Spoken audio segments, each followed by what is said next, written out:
નમસ્કાર મિત્રો, તો આજે આપણે આ ચેનલમાં કુટુંબ વિશેની મહત્વ વાતો કરીશું, તો કૃપા કરીને તમે તેને જરૂરથી સાંભળો.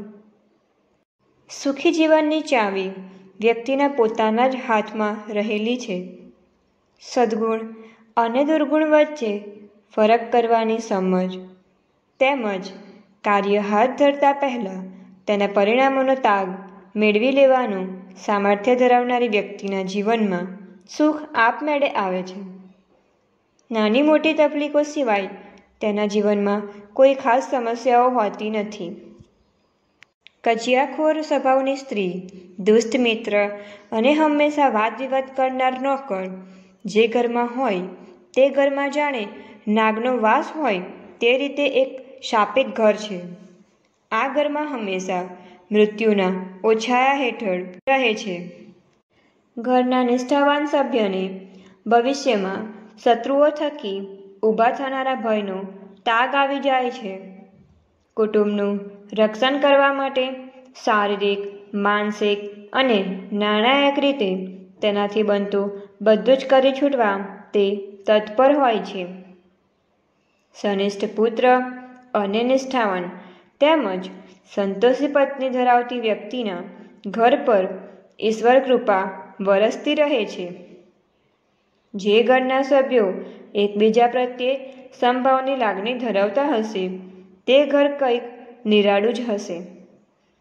દરેક વ્યક્તિએ જીવનના વિવિધ તબક્કે તકલીફો વેઠવી જ પડે છે. હા, તકલીફોનો પ્રકાર બદલાઈ શકે છે. બુદ્ધિ ચાતુર્યમાં તે કદાચ બીજા કરતાં પાછળ હોય કે પછી યુવાનીમાં લીધેલા કેટલાક ખોટા નિર્ણયો તેને સતાવતા હોય.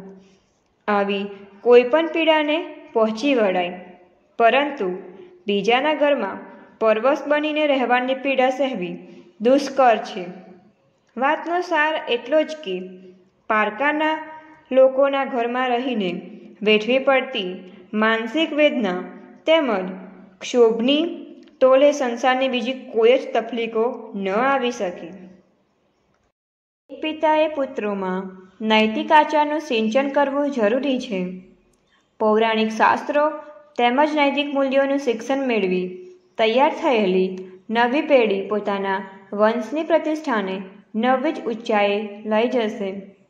બાળકોને સર્વોત્તમ શિક્ષણ આપવું તે દરેક વાલીની ફરજ છે. બાળકોને યોગ્ય શિક્ષણ આપવામાં નિષ્ફળ જનારા માતા પિતા તેમના બાળકોના સૌથી મોટા શત્રુ છે. માતા પિતાની બેદરકારીથી અશિક્ષિત રહી ગયેલા બાળકો જ્યારે વિત્સન વ્યક્તિઓ સાથે ભળવાનો પ્રયત્ન કરે છે ત્યારે તેમને અપમાનિત થવું પડે છે.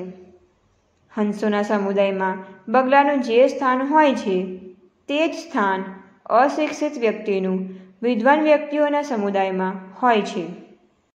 બાળકોને વધારે પડતા લાડ કરવાથી તેઓ બગડી જાય છે.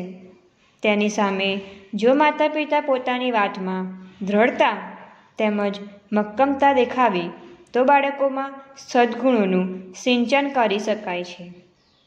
આમ ઘરમાં થોડુંક કડક વલણ અપનાવવું જરૂરી છે. પિતા હોય કે શિક્ષક બંનેએ પોતાના પુત્રો કે વિદ્યાર્થીઓને સખત નિયંત્રણમાં રાખવા જરૂરી છે. ફક્ત પ્રેમ વરસાવતા રહેવું નિરર્થક છે. કડક શિસ્તમાં ઉછરેલા બાળકો કે વિદ્યાર્થીઓનું ઘડતર સદાચારી તેમજ ગુણવાન વ્યક્તિ તરીકે થાય છે.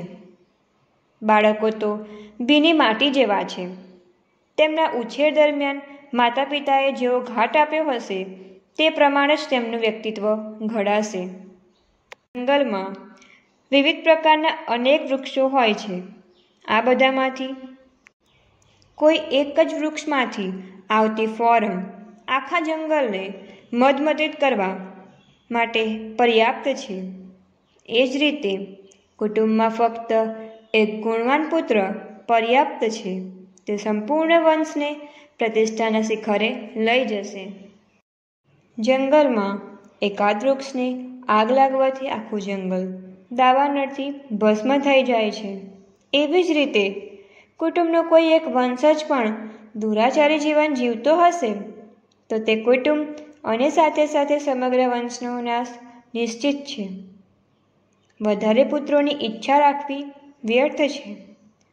સદાચારી અને સર્વોત્તમ એવો એકાદ પુત્ર પણ પોતાના ગુણો તેમજ સામર્થ્ય થકી તમારા વંશને તારી દેશે. બાળકો 5 વર્ષના થાય ત્યાં સુધી તેમને અપાર પ્રેમ આપો. પછીના 10 વર્ષ માટે તેમના પર કડક નિયંત્રણ લાદવું જરૂરી છે. 16 વર્ષે પહોંચેલા બાળક સાથે મિત્રની જેમ વર્તન કરો. જે ઘરમાં ચારિત્ર્યહીન વ્યક્તિઓને આવકાર નથી, ખોરાકને સાંભળીને રખાય છે, તેમજ પતિ પત્નીના વિચારોમાં સુમેળ છે તેવા આદર્શ ઘરમાં લક્ષ્મીનો વાસ થાય છે. સ્વમૂર્ખ પુત્રો હવા કરતાં એક જ પરંતુ પરિપૂર્ણ અને સદાચારી પુત્ર પર્યાપ્ત છે. રાત્રે આકાશમાં અસંખ્ય તારા ચમકતા હોય છે. ચંદ્રમા તો એક જ હોય છે અને સંપૂર્ણ નભને અજવાળતો રહે છે. સદાચારી પુત્રના મૃત્યુથી દુઃખ તો અવશ્ય થાય છે, પરંતુ સમય વીતતા આ અભાવની લાગણી ઓસરવા લાગે છે. જો કે આવો પતિત પુત્ર જીવંત હોય તો જીવનભર તેને જોઈ જોઈને મનમાં ઉદ્વેગ થયા કરે. એક આદર્શ પુત્ર પ્રખર વિદ્વાન હોવો જોઈએ અથવા તો ઈશ્વરનો પરમ ભક્ત. અશિક્ષિત તેમજ નાસ્તિક પુત્ર વસુકી ગયેલી ગાય સમાન છે, જે ન તો દૂધ આપી શકે કે ન તો વાછડાને જન્મ આપી શકે. જે રીતે મીઠા ફળ અને કાંટા બંને એક જ ડાળ પર ઉગે છે, તે રીતે એક જ માની કોખે જન્મેલા જોડિયા સંતાનનો સ્વભાવમાં બિલકુલ ભિન્ન હોય તેમાં નવાઈ નથી. તેમનું ચારિત્ર્ય અને વર્તન એકબીજા કરતાં અલગ જ રહેવાના. માનવીએ જીવનમાં 5 વ્યક્તિને પિતાનો દરજ્જો આપવો જોઈએ: તેના પિતાજી, તેના આરાધ્ય, તેના શિક્ષક, મુશ્કેલીઓમાંથી તેને ઉગારનાર અને અંતે તેને રોજી આપનાર તેના માલિક.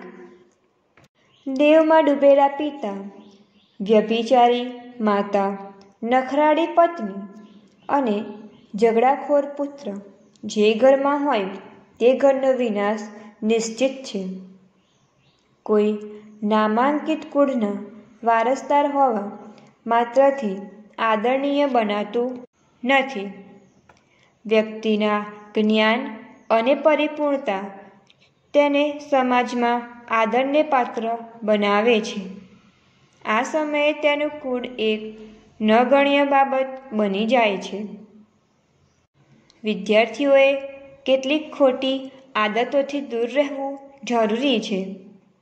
વિષયવાસના, ગુસ્સો, લાલચ, ચટાકેદાર સ્વાદવાળો ખોરાક, વધારે પડતી ઝાકળમાર, મોજ મસ્તી, વધારે પડતી ઊંઘ તેમજ નોકરો પાસે સેવા મેળવવાની આદત વિદ્યા અભ્યાસમાં નડતરરૂપ બને છે. વિદ્યાર્થીઓએ તો ફક્ત તેમના અભ્યાસમાં જ ધ્યાન પરવવું જોઈએ. જે ઘરની ગૃહિણી પ્રેમાળ છે, સંતાન વિદ્વાન છે, ઘરનો માલિક સમૃદ્ધ છે, તેમજ જ્યાં અતિથિઓનો આદર સત્કાર થાય છે, તેવા ઘર પર ઈશ્વરની કૃપાદ્રષ્ટિ હંમેશા પથરાયેલી રહે છે. એક વ્યક્તિ જે ખરી શિવભક્ત છે, વારંવાર ધાર્મિક સ્થળોએ યાત્રાએ જાય છે, તેમજ જેના ઘરમાં આજ્ઞાકીન નોકરો ઉત્તમ સેવા આપે છે, તેવા ઘરને ઈશ્વરના આશીષ પ્રાપ્ત થાય છે તેમ કહી શકાય. અત્યંત કુશળ ગૃહિણી અને વિનમ્ર સંતાન ધરાવતા પરિવારમાં ઇન્દ્રલોક સમાન સુખનો અનુભવ થાય છે. અંતમાં ચાણક્યએ એક મહત્વની વાત કહેલી કે મારા લખાણોમાં હું આ પ્રકારના નૈતિક મૂલ્યોનું વર્ણન કરીશ. મારા ઉપદેશો અનુસાર વર્તન કરીને તમે સમજદારીપૂર્વક તમારા પરિવારની સંભાળ રાખી શકશો. તો આ કુટુંબ વિશેની મહત્વપૂર્ણની વાત અહીંયા સંપૂર્ણ કરવામાં આવે છે. તો તમે અમારી ચેનલને લાઈક, શેર એન્ડ સબસ્ક્રાઈબ જરૂરથી કરો.